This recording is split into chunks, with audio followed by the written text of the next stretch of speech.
कृपया करके वीडियो को लाइक शेयर सब्सक्राइब कर दीजिए। तो मुझे नहीं लगता कि तुम लोग को बंक का मतलब पता नहीं रहेगा, क्योंकि तुमने इस वीडियो में क्लिक किया है तो ऑफकोर्स तुम्हें पता रहेगा। तो ये बात है उस समय की जब मैं 11 साल का था और छठी क्लास में था। और अगर तुम लोग सोच रहे हो कि एक 11 साल के बच्चे को जो छठी क्लास में है उसको बंक का मतलब कैसे पता है, तो सोचते रहो बस। तो ये बात है उस सुबह की जब मैं स्कूल की यूनिफॉर्म पहनकर तैयार हो रहा था। और क्या तुम सोच सकते हो कि मैं कहाँ जाने के लिए तैयार हो रहा था? ऑफ कोर्स स्कूल जाने के लिए तो होऊंगा।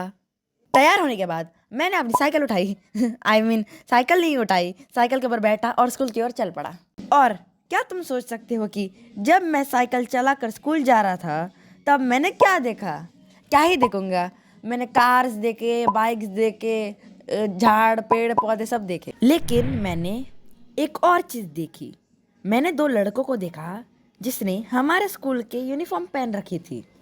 मतलब वो हमारे स्कूल के थे, लेकिन वो तो स्कूल नहीं जा रहे थे। हमारा स्कूल है दूसरे लेन में, ये लोग जा दूसरे लेन में रहे थे। मतलब ये दोनों बंक कर रहे थे। मैंने इतना ध्यान नहीं दिया क्योंकि मुझे ऑलरेडी लेट हो रहा था। स्कूल स्टार्ट होता है 8 बजे और मैं घर से निकला था 8:15 को। तो तुम सोच ही सकते हो कि मैंने उनके ऊपर इतना ध्यान क्यों नहीं दिया। मैंने बहुत तेज़ी से पेडल मारा और जब मैं स्कूल पहुंचा तब असेंबली चल रहा था।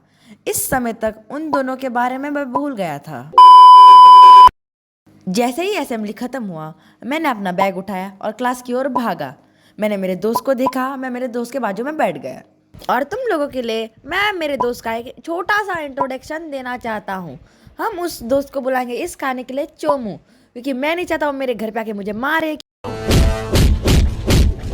क्योंकि अभी तक वो मेरा दोस्त है।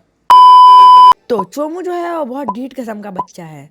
और बाय द वे हम लोग अभी भी 6 स्टैंडर्ड की बातें कर रहे हैं और हमारे क्लास के लड़के उससे बहुत डरते थे। और क्यों डरते हैं वो तुम्हें जानने के लिए लाइक सब्सक्राइब और कमेंट करना पड़ेगा। तो फिर गाइस इंट्रोडक्शन होता है खत्म, बैक टू द स्टोरी। तो मुझे ऑलरेडी लेट हो रहा था, तो मैं जल्द से जाके मेरे दोस्त के पास जाके बैठा। फर्स्ट पीरियड था गाइस हमारा मैथ्स का, और आपको तो पता ही होगा कि मैथ में टॉप करना कितना ईजी है नीचे से। ध्यान देके कुछ फायदा तो नहीं था, तो मैं और चोमू करने लगे बातें। बातों बातों में मुझे उन दोनों लड़कों के बारे में याद आया जिनको मैंने देखा था स्कूल बंक करते हुए। मैं चोमू को उनके बारे में बता ही रहा था कि चोमू ने मुझसे पूछा, चलना ढोकला बॉय हम भी बंक करते हैं ना। फिर मैंने उसे बोला, नहीं नहीं भाई, पकड़े गए तो बहुत मार पड़ेगी। फिर चोमू ने मुझे परेशान कर करके मना ही लिया। तो पूरे दिन बैठ के मैंने और चोमू ने बनाया एक प्लान कि हम लोग बंक कैसे करेंगे। और वो प्लान ये था कि हम लोग घर से तो निकलेंगे स्कूल जाने के लिए, पर स्कूल नहीं जाएंगे, जाएंगे हम लोग मॉल। और अभी तुम लोग सोच रहे होगे कि मॉल जाके करेंगे क्या, पैसे का तो प्लान किया ही नहीं। तो तुम टेंशन मत लो, चोमू जो था वो बहुत अमीर बंदा था, अमीर बाप का औलाद। तो उसने मुझे पहले ही बोल दिया था, बाय बाय तू 50 रुपये ला, मैं 500 रुपये लाता हूँ।